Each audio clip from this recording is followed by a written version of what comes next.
राजस्थान कर्मचारी चयन बोर्ड जयपुर शिक्षक भर्ती लेवल द्वितीय 2022-23 कर्मचारी चयन बोर्ड राजस्थान द्वारा लेवल 1 और लेवल 2 के बड़ी संख्या में पद निकले हुए हैं। आज हम अध्यापक लेवल द्वितीय के मुख्य बिंदुओं के बारे में चर्चा करेंगे ताकि आवेदन करते समय आपको किसी प्रकार की समस्या नहीं हो।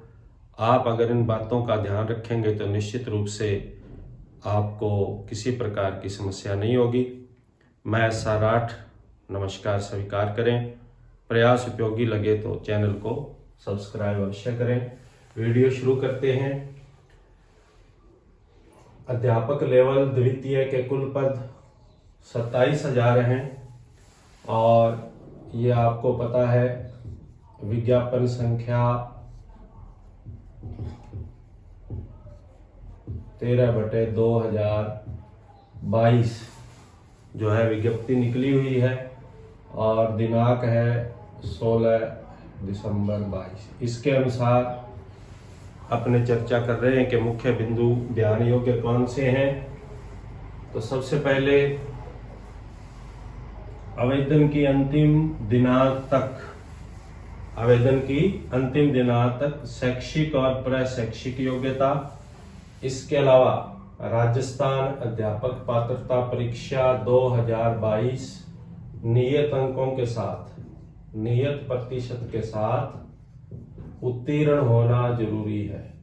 यह यानी सभी योग्यताएं आपको आवेदन की अंतिम तिथि से पूर्व ही अर्जित कर लेनी है। आवेदन की तिथि वर्तमान में क्या है 21 दिसंबर 22 से लेके 19 जनवरी 23 तक।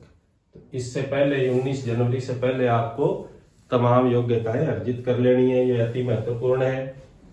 दूसरा बिंदु, एक से अधिक पदों के लिए यदि आप योग्यता रखते हैं तो दोनों पदों के लिए अलग अलग आवेदन करें। दोनों पदों के लिए अलग अलग आवेदन करें। इस बात का आपको विशेष ध्यान रखना है।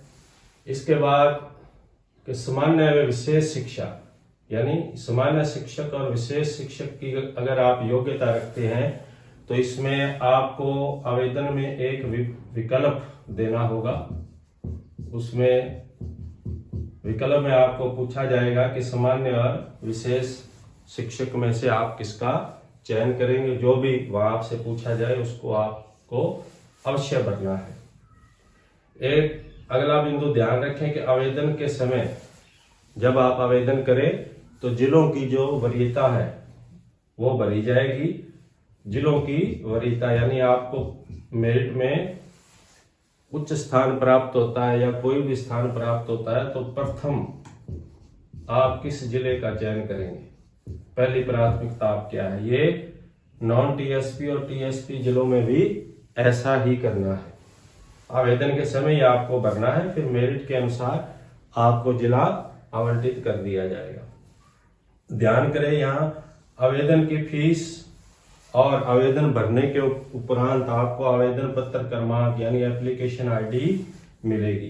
कई बार प्रीव्यू को अपने सबमिट मान लेते, ऐसा नहीं है। जब तक एप्लीकेशन ID आपको नहीं मिले तब तक आपका आवेदन जमा नहीं होगा और जब आवेदन क्रमांक मिल जाए आपको तो आपका आवेदन जमा है और इसका प्रिंट ले लें। ध्यान करें अपने ई-मित्रा पे या अन्य सुविधा पर आवेदन करते हैं उस वक्त हमें समय का मोबाइल और समय की ईमेल ID देनी चाहिए। उसी पर ही सारी जानकारी और सूचना आती है। यदि हम समय की ID और मोबाइल नंबर नहीं देते तो सूचना हमारे पास नहीं पहुंचती, जिससे हमें समस्याओं का सामना करना पड़ता है। आवेदक जिस श्रेणी का हो उसी वर्ग में आप आवेदन करें, नहीं तो आपको बाद में समस्या होती है। ध्यान करें TSP के लिए राजस्थान का मूल निवासी होना आवश्यक है। आवेदन में TSP का विशेष अंकन करें। यदि आप TSP का अंकन नहीं करेंगे तो आपको टीएसपी का नहीं माना जाएगा। जिस भी विशेष मूल निवास की आवश्यकता है आवेदन की तिथि से पहले उसको बना लें। नॉन टीएसपी के लिए टीएसपी एरिया के सदस्य आवेदन कर सकते हैं। नॉन टीएसपी एरिया के लिए टीएसपी एरिया के लोग आवेदन कर सकते हैं। अब यहां से एक बिंदु पैदा होता है कि यदि चयन नॉन टीएसपी और टीएसपी दोनों में होता है तो क्या करें। तो उसके लिए आपको बताएं कि जब डीवी होगा, दस्तावेज सत्यापन होगा, उस समय आपको एक विकल्प देना है कि आपको नॉन टीएसपी और टीएसपी एरिया में किसका चयन करना है। यदि आप विकल्प देंगे तो आपको बाहर नहीं किया जाएगा बल्कि टीएसपी का माना जाएगा। फिर आपको टीएसपी का माना जाएगा। विकल्प दे देंगे तो उस पर विचार किया जाएगा। ध्यान करें, जो परित्यक्ता है उनको न्यायालय की डिग्री आवेदन की अंतिम तिथि से पूर्व ही ले लेनी है। इस बात का ध्यान करें। उत्कृष्ट खिलाड़ी के बारे में पूछा जाता है तो ध्यान करें कि उत्कृष्ट खिलाड़ी के लिए 2% का कोटा है, लेकिन इसके लिए राजस्थान का मूल निवासी होना चाहिए और किसी अंतर्राष्ट्रीय प्रतियोगिता में भाग लिया हो।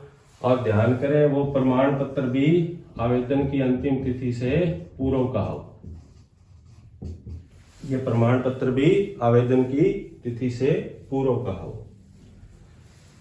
इसके बाद दिव्यांग प्रमाण पत्र मेडिकल बोर्ड द्वारा जारी किया होना चाहिए।